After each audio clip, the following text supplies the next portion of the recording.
بسم اللہ الرحمن الرحیم السلام علیکم ورحمۃ اللہ وبرکاتہ۔ خیبر پختونخوا سے جس طرح کے ویژولز آ رہے ہیں سب بہت پریشان ہیں۔ اس کے بعد ایک خبر آتی ہے کہ شیر افضل مروت کو اغوا کر لیا گیا ہے اور انہیں کسی نامعلوم جگہ پہ لے جایا جا رہا ہے۔ پھر خبر آتی ہے کہ عوام نے رستہ بلاک کر کے ان کے اغوا کی کوشش ناکام بنا دی ہے اور وہ اسکیپ کرنے میں کامیاب ہو گئے ہیں۔ اب ناظرین کنفرم ہو چکا ہے، ان کا ویڈیو بیان بھی آ چکا ہے۔ یہ مختصر سا بیان سن لیں، پھر اس کے بعد میں آپ کو آج کی مزید خبروں کے بارے میں آگاہ کرتا ہوں۔ آج باجوڑ آتے ہوئے راستے میں پولیس نے جگہ جگہ پہ انتہائی تنگ کیا اور چونکہ میرے ساتھ 8-10 گاڑیاں تھیں، انہیں اغوا کرنے کی کوشش کی گل آباد کے مقام پہ چھکدارہ کے نزدیک، تو بہرحال ہم بچ آئے۔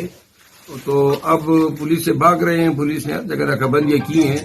تو یہ ایک بازار میں نے اپنی گاڑی چھوڑ دی کیونکہ گاڑی ان کو نظر آ گئی تھی اور سارے راستے انہیں بند کی تھی، پیدل ہو گیا۔ تو یہاں ان جوانوں کی یہ دکان میں موجود تھے، یہ سارے جوان ان کے پاس اندر آیا، یہ سارے پی ٹی آئی کے نکل آئے ہیں۔ اب ان کے ساتھ جو ہے باجوڑ کی طرف جا رہا ہوں، امید ہے انشاءاللہ بخیریت پہنچیں گے اور کل ہمارا کنونشن ہر حالت میں ہوگا۔ شکریہ۔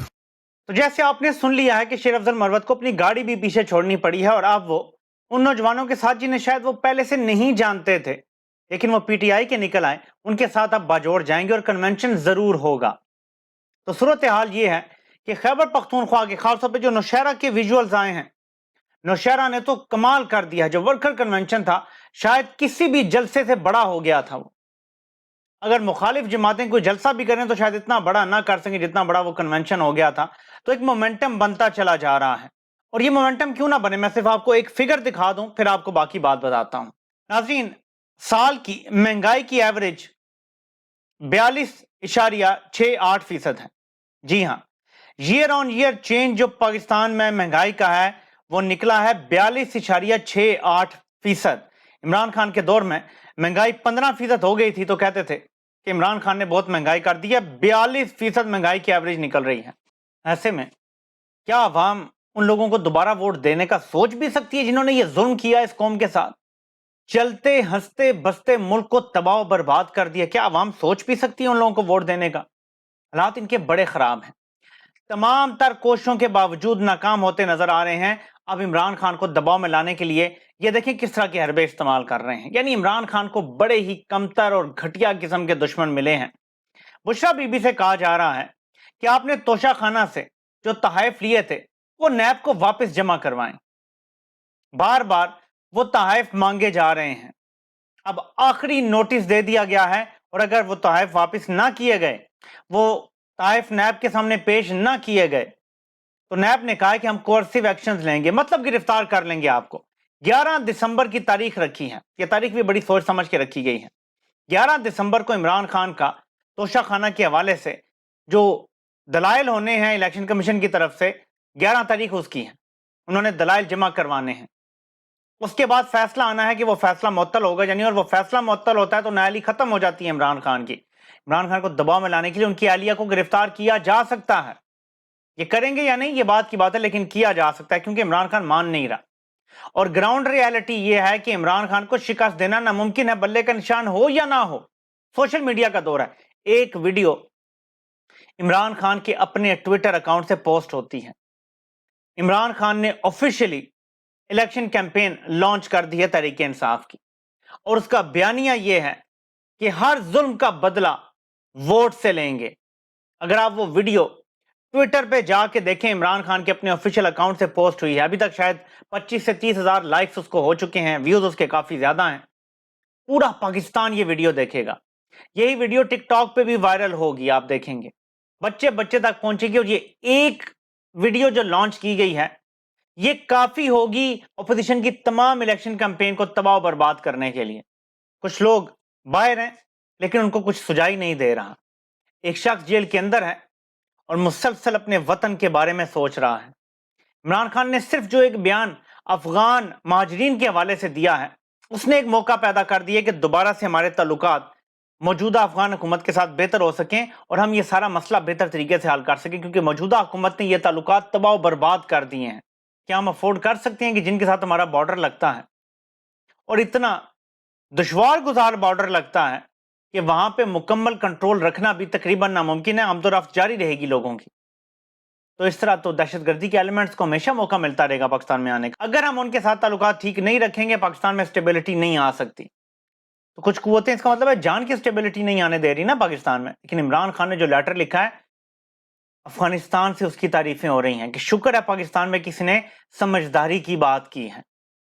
اتنا وہ بندہ جیل میں بیٹھ کے بھی سوچ رہا ہے پاکستان کے مفادات کے بارے میں, پاکستان کے قوم کے بچوں کے بارے میں, اپنے فوجیوں کے بارے میں سوچ رہا ہے جن کی شہادتیں روزانہ کی بنیاد پہ ہو رہی ہیں. وہ سپاہی جو بارڈر پہ روزانہ شہید ہو رہا ہے اس کے بارے میں عمران خان جیل میں بیٹھا سوچ رہا ہے, اور باہر بیٹھے لوگ صرف عمران خان کو دبانے میں لگے ہوئے ہیں. دو بڑی خبریں آئی ہیں. سب سے پہلی اور سب سے بڑی خبر ہے, کیونکہ پلان یہ ہے منصوبہ سازوں کا کہ عمران خان کو ہم نے فوجی عدالت میں ٹرائی کرنا ہے. یہ ان کا منصوبہ ہے. بدلہ لینا چاہتے ہیں. بدلہ کس چیز کا؟ ہم کسی کو قتل کریں, آگے سے بولو نا. ہم ملک کی جئی تئی پھیر کے رکھ دیں, آگے سے بولو نا. ہر ظلم جبر زیادتی ہم کریں, آگے سے بولو نا. یہ ڈیمانڈ ہے بنیادی طور پہ. کرتے ہم ہیں, نام اوروں کے لو, ہمارا نام نہ لو. عمران خان نے کیونکہ قوم کو بتا دیا ہے کہ اصل ذمہ دار کون ہے, تو اب بدلہ لینا ہے, سبق سکھانا ہے, نشان عبرت بنانا ہے, اور ساتھ اپنی طاقت دکھانی ہے کہ تم ہمارے سامنے بولتے تھے, ہم تمہیں اپنے ایک چھوٹے سے افسر کے سامنے کھڑا کر دیں گے, ہاتھ باندھ کے ہتکڑیاں لگا کے, پیروں میں بھی ہتکڑیاں لگا کے. یہ کرنے کی خواہش ہے. اس خواہش کو بظاہر ایسا نظر آتا ہے کہ پورا کرنے کے لیے آئینی قاضی نے سپریم کورٹ میں 13 تاریخ کو اپیل سماعت کے لیے مقرر کر دی ہے. 7 رکنی ہم خیال بینچ یہ کیس سنے گا. اب دیکھنا یہ ہے کہ قاضی جو چیف بننے سے پہلے تک فوجی عدالتوں کے سویلین ٹرائل کے خلاف تھے, کیا اب وہ اپنا ہی تھوکا ہوا چاٹیں گے؟ یہ فیصلہ بھی جلد ہونے جا رہا ہے. یہ اپیل اتنا لمبا نہیں چلے گی. Normally appeal continuation of trial ہی ہوتا ہے, اور یہ تو بہت ہی سگنیفیکنٹ ہے کہ سپریم کورٹ کے کسی 184(3) کے کیس میں اپیل کا حق دیا جائے, اور پہلا حق اب استعمال ہونے جا رہا ہے جس لیے یہ حق دیا گیا ہے. اسی کے لیے پریکٹس اینڈ پروسیجر بل کو منظور کروایا تھا سپریم کورٹ سے. فائز عیسیٰ نے آتے ہی پہلا کام یہی کیا تھا. یہی کیس اس کی وجہ تھی کہ اس کا فیصلہ آنا تھا اور اس پر اپیل ہونی تھی. اب دیکھتے ہیں کہ یہ کالک کون کون ملتا ہے اپنے چہرے پر, کہ جو جج بھی یہ کالک اپنے چہرے پہ ملے گا وہ عوام کو اپنی شکل دکھانے کے قابل نہیں رہے گا. اور دوسرا کیس جسٹس مظاہر علی اکبر نقوی کو رستے سے ہٹانا ہے. جسٹس اعجاز الاحسن کے چیف جسٹس بننے سے پہلے اگر انہیں بننے دیا جاتا ہے, بائی دا وے مجھے پلان کوئی خطرناک ہی لگ رہا ہے کہ اگر کوئی اور حکومت آتی ہے, عمران خان نہیں ہوتا, پی ٹی آئی نہیں ہوتی, تو 2/3 اکثریت جب بن جائے سارے مل کے کھچڑی کی, تو کسی کو بھی ایکسٹینشن دے دو, آئین میں ترمیم کر لو, جج کی کم از کم ریٹائرمنٹ کی مدت 68 کر دو.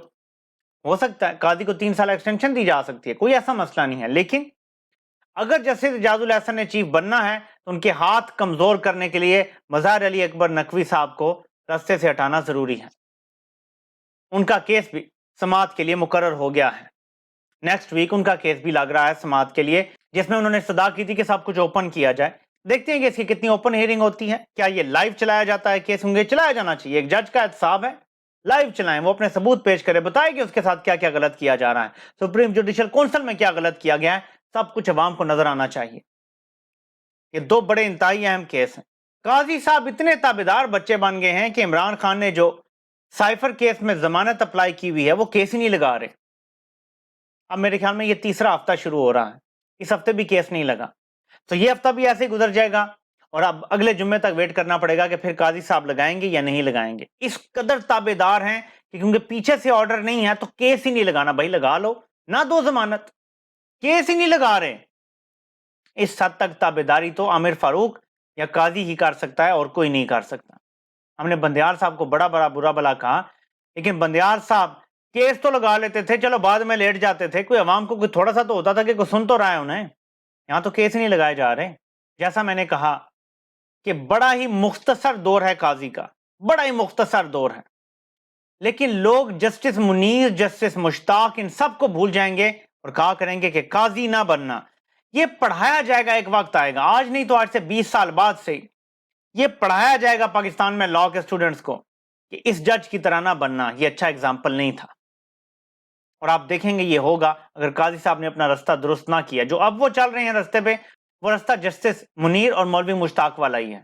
خیبر پختونخوا نے اپنا کام کر دیا ہے, انہوں نے کنونشنز بھی کر دیے ہیں, وہ باہر نکل کے جیلوں میں جا کے پھر چھوٹ جاتے ہیں, لیکن انہوں نے اپنا آپ منوا لیا ہے. بند کمروں میں یہ کنفرم رپورٹ دے دی گئی ہے کہ خیبر پختونخوا کو مینج کرنا اگر بلے کا نشان ہوگا, تحریک انصاف ہوگی, ناممکن ہے. پنجاب والوں کو بھی نکلنا پڑے گا اسی طرح, کنونشنز ہوں گے, ظاہر پکڑ دھکڑ بھی ہوتی ہے, لیکن پھر وہی بات آ جاتی ہے کہ حقیقی آزادی آسان نہیں ہے. بات ہو رہی ہے حقیقی آزادی کی. ایک آزادی لی تھی تو بڑی قربانیاں دی تھی قوم نے, حقیقی آزادی کے لیے بھی قربانیاں, اور یہ عمران خان سمجھا رہے تھے قوم کو, بڑی قربانیاں دینی پڑیں گی پھر جا کے حقیقی آزادی ملے گی. فائنل فیصلہ اس جنگ کا پنجاب میں ہوگا. 142 سیٹیں ہیں پنجاب کی. پنجاب نے اگر 120 سیٹیں حقیقی آزادی کے نام پہ دے دیں تو حقیقی آزادی مل جائے گی پورے پاکستان کو. صرف پنجاب نے اپنا کام کر دیا, پورے پاکستان کو حقیقی آزادی مل جائے گی. آپ سے انشاءاللہ پھر ملاقات ہوتی ہے. اللہ پاک آپ سب کا حامی و ناصر ہو. آپ سب کے سننے کا بہت بہت شکریہ.